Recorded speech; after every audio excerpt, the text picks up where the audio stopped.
ನಮಸ್ಕಾರ. ಎಲ್ಲರೂ ಒಂದೇ ರೀತಿಯಾದ ಬೆಂಡೆಕಾಯಿ ಪಲ್ಯ ಅಥವಾ ಬೆಂಡೆಕಾಯಿ ಫ್ರೈನ ಮಾಡಿರ್ತೀರ. ಈ ರೀತಿ ಒಮ್ಮೆ ಟ್ರೈ ಮಾಡಿ ನೋಡಿ. ಈ ರೆಸಿಪಿ ಅಂತೂ ತುಂಬಾ ರುಚಿಯಾಗಿರುತ್ತೆ ಮತ್ತು ಮಾಡೋಕ್ಕೂ ಕೂಡ ತುಂಬ ಸುಲಭ. ಬೆಂಡೆಕಾಯಿ ಇಷ್ಟಪಡದವರು ಕೂಡ ಈ ರೆಸಿಪಿನ ಒಂದ್ಸಲ ತಿಂದರೆ ಇನ್ನೊಂದು ಸಲ ಕೇಳ್ತಾರೆ.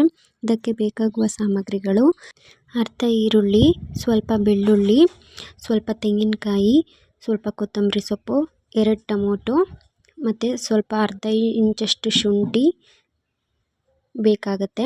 ಇದನ್ನೆಲ್ಲ ಒಂದು ಮಿಕ್ಸಿಂಗ್ ಜಾರ್ಗೆ ಮೊದಲಿಗೆ ತೆಂಗಿನಕಾಯಿ, ಅದ್ರ ಜೊತೆಗೆ ಸ್ವಲ್ಪ ಬೆಳ್ಳುಳ್ಳಿ, ನಂತರ ಶುಂಠಿ, ಅದಾದ ನಂತರ ಸ್ವಲ್ಪ ಈರುಳ್ಳಿ, ನಂತರ 2 ಟೊಮೊಟೊ, ಸ್ವಲ್ಪ ಕೊತ್ತಂಬರಿ ಸೊಪ್ಪು, 1 ಟೇಬಲ್ ಸ್ಪೂನ್ ಆಗುವಷ್ಟು ಖಾರದ ಪುಡಿ ಅಥವಾ ಮನೆಯಲ್ಲಿ ಬಳಸುವಂಥ ಸಾಂಬಾರು ಪುಡಿಯನ್ನು ಸೇರಿಸಿ ನುಣ್ಣಗೆ ಪೇಸ್ಟ್ ರೀತಿ ಮಿಕ್ಸಿಯಲ್ಲಿ ರುಬ್ಕೊಳ್ಳಿ.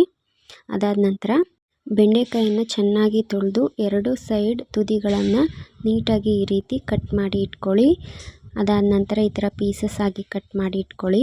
ಒಗ್ಗರಣೆಗೆ ಈರುಳ್ಳಿ ಮತ್ತು ಕರಿಬೇವಿನ ಸೊಪ್ಪನ್ನು ಒಂದು ಸೈಡಿಗೆ ಎತ್ತಿಟ್ಕೊಳ್ಳಿ.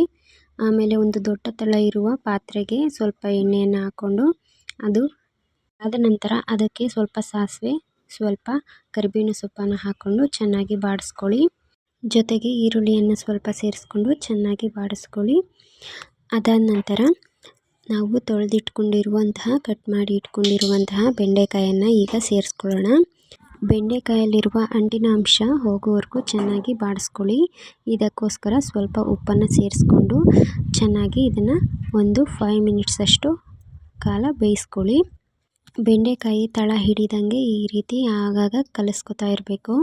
ಅದಾದ ನಂತರ ರುಬ್ಬಿಟ್ಕೊಂಡಿರುವಂತಹ ನಾವು ಮಸಾಲೆ ಪದಾರ್ಥ ಏನು ರೆಡಿ ಮಾಡ್ಕೊಂಡಿದ್ವಿ ಅದನ್ನು ಸೇರಿಸ್ಕೊಂಡು 1 ಗ್ಲಾಸ್ ನೀರನ್ನು ಸೇರಿಸ್ಕೋಬೇಕಾಗತ್ತೆ.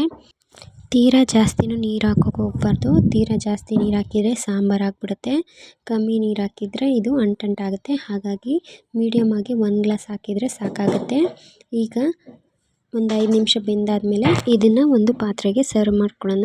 ನೋಡಿ, ಈ ಥರ ಕಾಣಿಸ್ತಾ ಇದೆ. ಈ ಥರ ಟೆಕ್ಸ್ಚರ್ ಇರಬೇಕು. ಗೊಜ್ಜು ಅಥವಾ ಗ್ರೇವಿ ಥರ ಇರಬೇಕು. ಆಗಲೇ ನಿಮಗೆ ಅನ್ನಕ್ಕೆ ಅಥವಾ ಚಪಾತಿಗೆ ತಿನ್ನೋಕ್ಕೆ ತುಂಬ ಸೊಗಸಾಗಿರುತ್ತೆ.